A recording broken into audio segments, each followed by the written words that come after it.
Hello Year 1, welcome to our English lesson. You'll only need your little puppets from your pack and the little art straws, but I'll show you a picture of those at the end so you can get those out when you're ready. You won't need them straight away. You'll also need your listening ears switched on because we're going to go through the story together.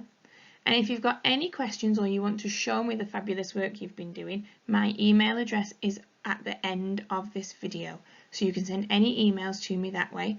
Or we have our Key Stage 1 Home Learning group on Facebook as well. So if you want to share some pictures on there, you can do. Either way is absolutely fine.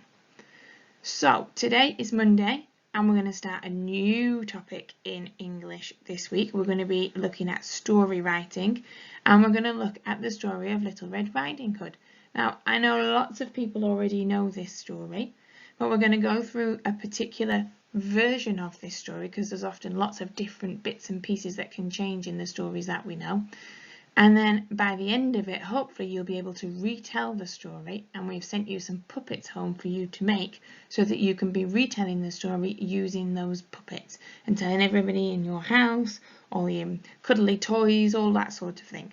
So we want you to really get to know the story really well this week, and then next week we might look at writing our own stories. So let's get started with the story. I think you've probably guessed by now that it's going to be about somebody called Little Red Riding Hood. You can probably tell by the picture behind the writing that it might be taking place in the woods or the forest, so that's the setting of the story. But let's have a look how it starts. So, Little Red Riding Hood. Once upon a time, there was a girl called Little Red Riding Hood. She lived with her mother in a village near a forest. One day, Little Red Riding Hood went to visit her grandmother. She took a basket of food with her. Well, looks a delicious basket, that, doesn't it? 2 cakes, an apple. I think that, oh, does that look like some lemonade, do you think? Looks fabulous, that. I think I'd happily eat that little basket of food. On her way, Little Red Riding Hood met a wolf. "Hello," said the wolf. "Where are you going?" "I'm going to visit my grandmother who lives in the forest," explained Little Red Riding Hood. Now let's stop and have a little think now. What do we think? Is this wolf going to be a good character or a bad character? Just pause the video, have a little think and see if you can answer the question why.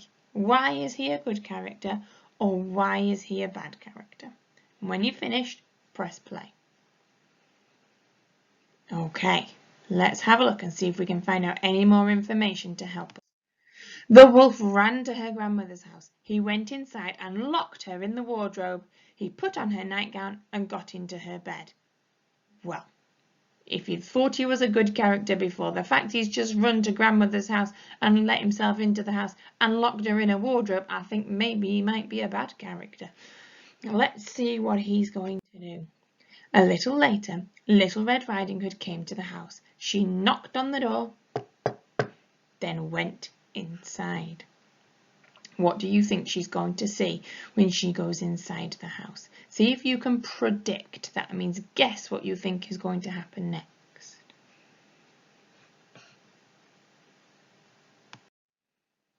Little Red Riding Hood went over to grandmother's bed. "Oh, Granny, what big ears you have," she said.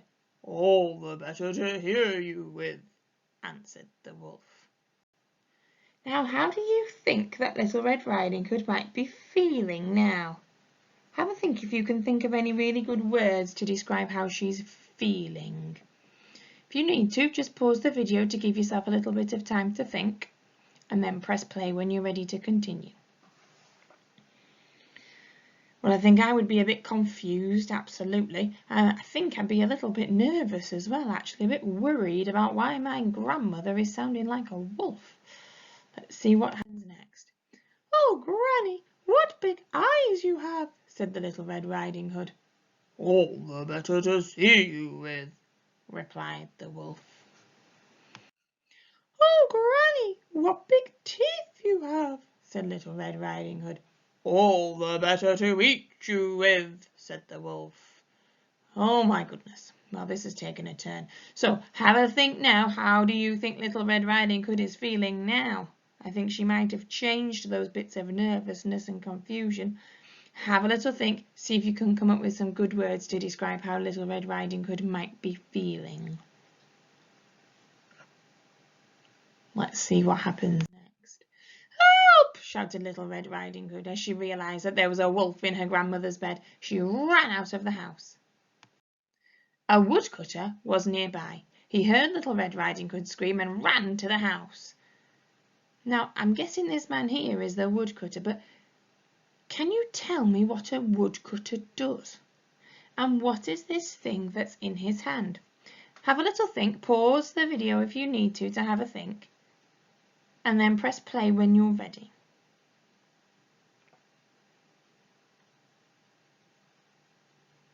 Well, I think the name woodcutter absolutely gives it away, really. The woodcutter is the man who cuts down the trees to make wood.